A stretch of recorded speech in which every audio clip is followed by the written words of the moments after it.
President Trump is currently involved in multiple different lawsuits, some as the plaintiff, some as the defendant. Some of these cases could have consequences for the presidency, while others are pretty much a little less consequential. So let's sort through what matters and what doesn't. And to help me with this task, I have attorney and analyst Lionel to tell us what's happening. Lionel, thank you very much for being here. We've got a couple different lawsuits to talk about and some other things I want to ask your opinion on here. But let's start with a case that really has no effect on the presidency. We've got this New York case involving American Communications Network. Can you tell us about this one, this ACN case that's happening right now up in New York? I read the complaint. I sound like Judge Wapner. I read it, and I'm wondering, let me ask you a question. What are video phones? What is this, Dick Tracy? This multi-level management? This is embarrassing. If anything, what is this? Is this like a modified Amway? I mean, I read it, and it sounds like he and his family put their name behind video phones for $25,000 in a new car. What the hell is a video phone? What is this? I don't even know what it is. So I mean, I'm sure the plaintiffs are they don't take kindly to me laughing at it. I don't think this is going to bring down the presidency, as you so correctly positioned. So it remains to be seen. I predict eventually arbitration. The case will go bye-bye. Not exactly Bernie Madoff, in my humble opinion. Right. I mean, look, we're looking. They endorsed this product, as you point out, video phones. And it's also important to say that they endorse this thing, these video phones. Smartphones existed at the time. We had things like Skype. We had FaceTime. Right. This was not technology that was far off in the future. Video phones already, when these people were investing, were so outdated. But maybe these investors have a case. Maybe they don't. I don't know exactly. Precisely. I mean, can you, just by endorsing it, are you liable for their investments? So that's a big question here, isn't it?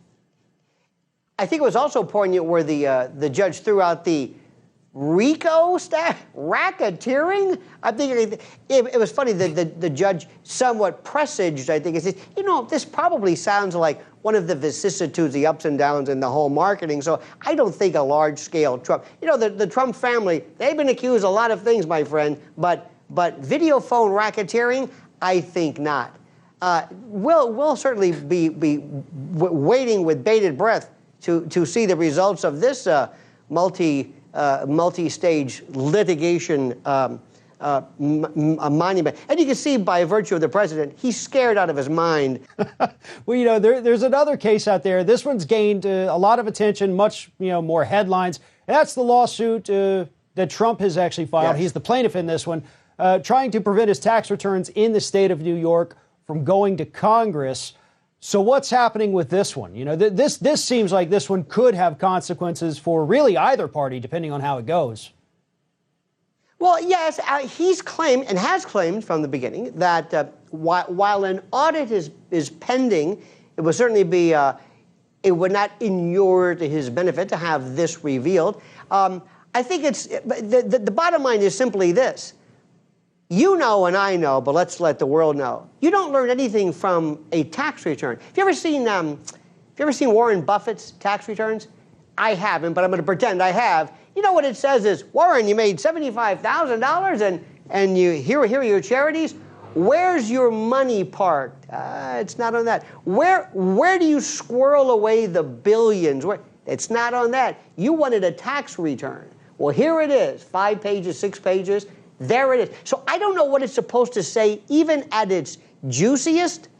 But according to what some people say, everybody is something. I think Bob Dole gave like 50 years of tax returns. I mean, other people have. Mitt Romney have. So something tells me he will be turning in something.